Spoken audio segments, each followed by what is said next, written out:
gara oduuwwan maddeen alaatii argannetti dabarra.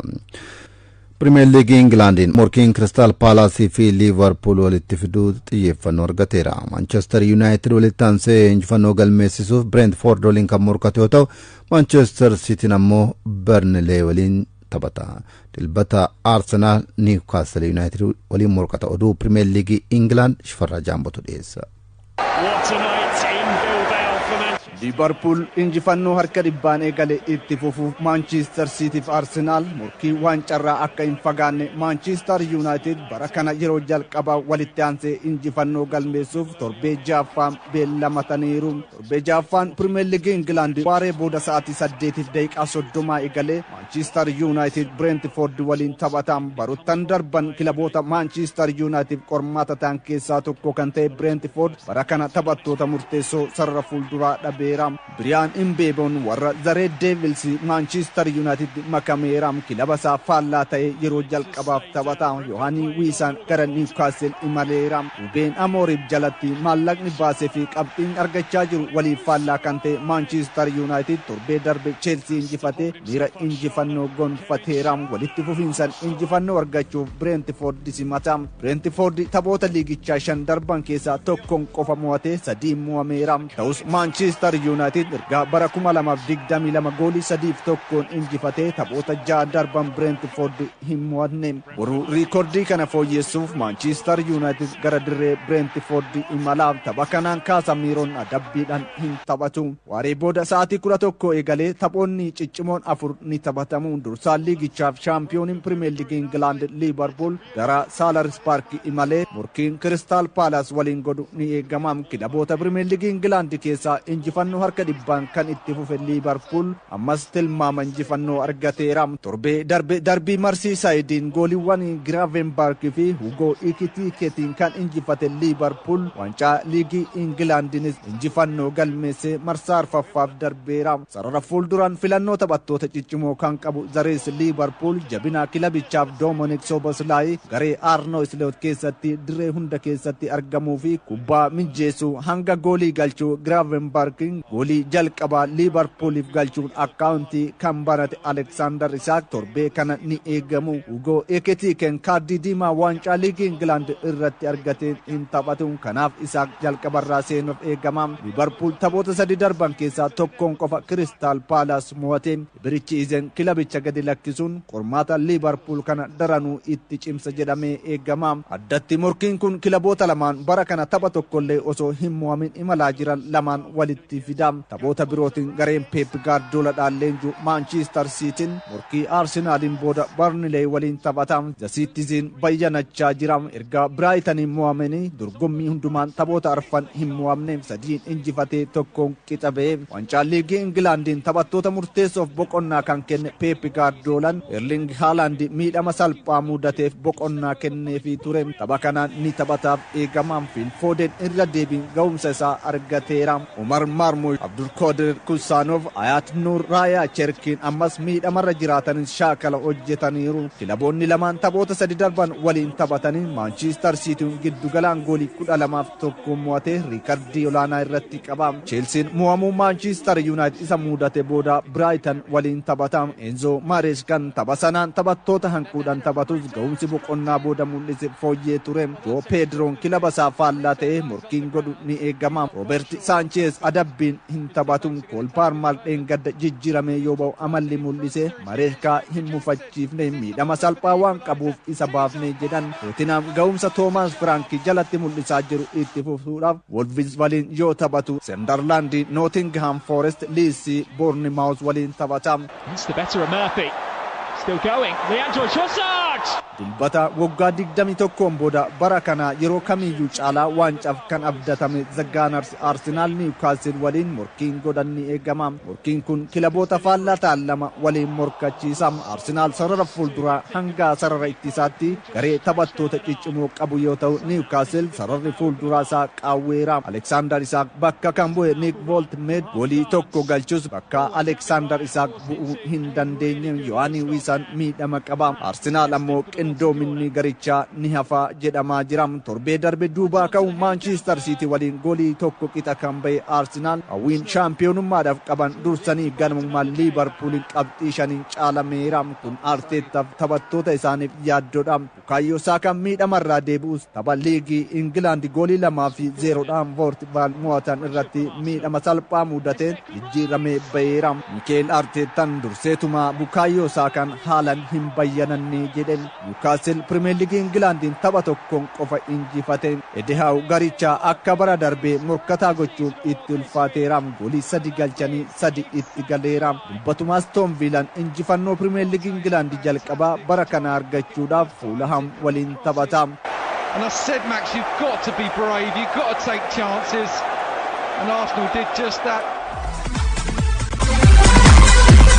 Liga Awurooppaatiin Aston Villaan Booloonyaa mo'achuudhaan dorgommicha milkiin eegaleera.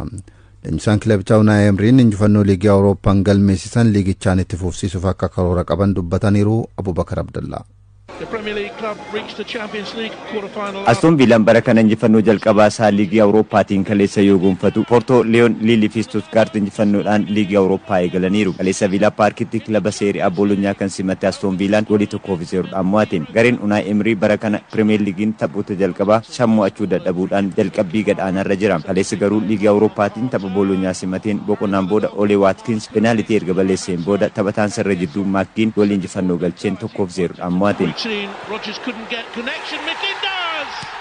And the man who opened the scoring against Bologna last season. Lammiin Scotland bara darbes Champions Leagueidhaan kilaba Itaali kanarratti goolii kan galche yoo ta'u ammas yeroo lammaffaaf Bologna irratti goolii galchuu isaatiin Aston Villaan bara darbee Champions League Awurooppaatiin nusa xumuraaf kilaba ga'eedha. Unai Emery'n leenjisaa Liiga Awurooppaa yeroo 4 Sevilla waliin fudhachuudhaan seenaa gaarii qabanidha. Ammas Aston Villa waliin dorgommichaan milkaa'uudhaaf milkiidhaan eegalaniiru. Unai Emery'n injifannoo argatan kan itti fufsiisuu akka qaban dubbatanii har'a injifanneerra kunis dhimnee akka hojjennu nu gargaara. Dilbata dhufu tapha Fulham waliin taphannu injifachuuf yaaluu qabna jedhani tooftaa taphaa isaanii fooyyessuu akka qabanis dubbatan. Behind and they'll succeed from back to front. It's brilliant. Canuce. Liiga Awurooppaa kanaan morkii kilaboonni Bundesliigaa fi La Liigaa Stuttgart fi Celta Vigo waliin taasisan injifannoo Stuttgart 2-1 xumurame. Portoon gara Oostiriyaa imalee RB Salzburg waliin morkii taasiseen William Gomez goolii daqiiqaa 93 galcheen 1-0 mo'achuun Liiga Awurooppaa injifannoodhaan eegale. Kilabiin France Lille immoo kilaba Norway Brand simate goolii 2-1 mo'ate. Oliver Giroud goolii 1 galcheera. Ibrox Stadiumitti Rangers Genk simate goolii 1-0 mo'atame. Taphataan duraanii Celtic Oh Heung-gun Rangers irratti goolii injifannoo Genkiif galcheera. Rangers bara kana leensaa Rosel Martin jalatti taphoota 7 keessaa 5ffaa mo'atamuu isaati. Panathinaikos immoo 4-1 Young Boys mo'ateera. Lyon gara Netherlands malee Utrecht 1-0 injifate. William Gomez certainly did on his trusty left. He's won it.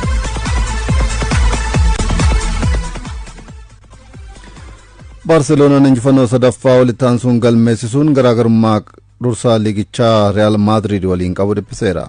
Taphataan duraanii Arsenal Santi Cazorla ammoo taphataa umrii guddaadhaan La Liga Spain irratti hirmaachaa jiru jedhameera. Abdurrahman Amin dabalata qaba. For sitt Real Oviedo og spiller fra start.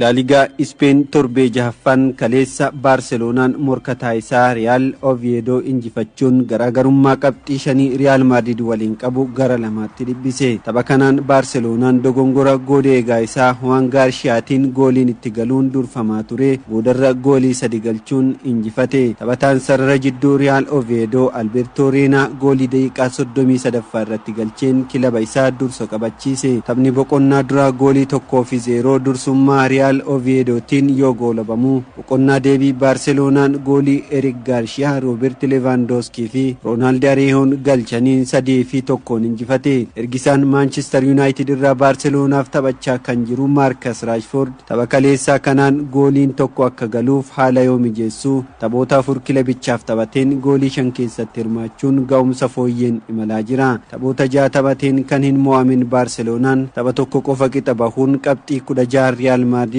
hordofaa jira. Umrii isaa waggaa 40 fi guyyaa 12 seenaa La Ligaa keessatti umrii guddaan taphachaa kan jiru taphataan duraanii Arsenal Santi Cazorlaan kaleessa ga'umsa fooyyee mul'isus kilaba isaa Real Oviedo mo'amuu irraa hin baraarre. Cazorlaan tapha booda yaada daaziniif laateen tapha boqonnaa duraa itti bohaaraa turre garuu boodarra caalamuun mo'amne jedhe. Dangerously sliding towards the bottom 3 in recent weeks. This one gets underway at 2 p.m. local time. It's Osasuna against Girona. La Liga Spain torbee torbaffaan har'a Gironaan Ispaanyol waliin taphachuun eegala. Gironaan liigichaan sadarkaadhumaa 20ffaa irra taa'uun tapharraa kanaan injifannoo jalqabaa liigichaa galmeessuuf morkata. Torbee torbaffaan liigichaa boruu itti fufuun darbii Madridiin Wanda Metropolitanotti morkiin Real Madrid fi Atletico Madrid taasisan ni eegama. Real Madrid injifannoo isaa dhibbeentaa dhibba itti fufsiisuuf tapha kanas injifachuuf dirqama. Atleticoon ammoo bara kana taphoota 6 taphate keessaa 2 qofa yoo injifatu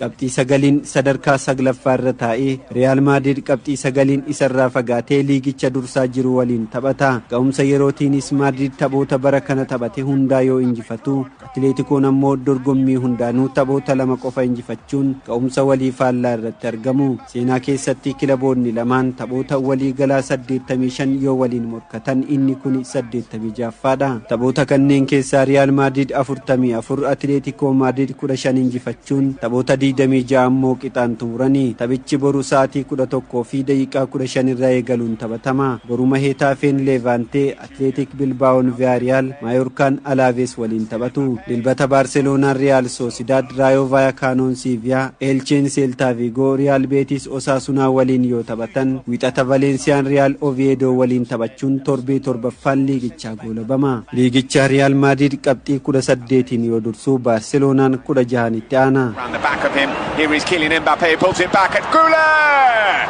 Made by Kylian Mbappé, finished off.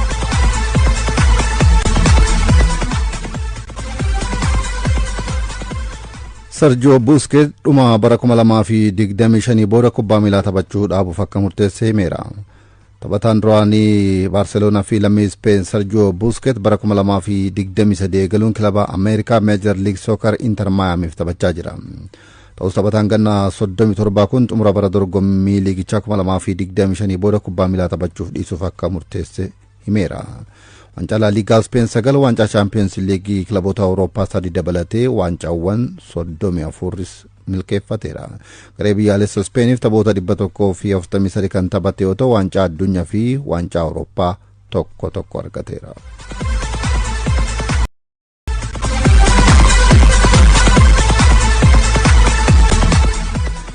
Serie Italii torbee shanaffaatiin morkiin dilbata dhufu Luka Modric fi Kevin De Bruyne walitti fiduu tapha cimaa torbee kanaati jedhameera.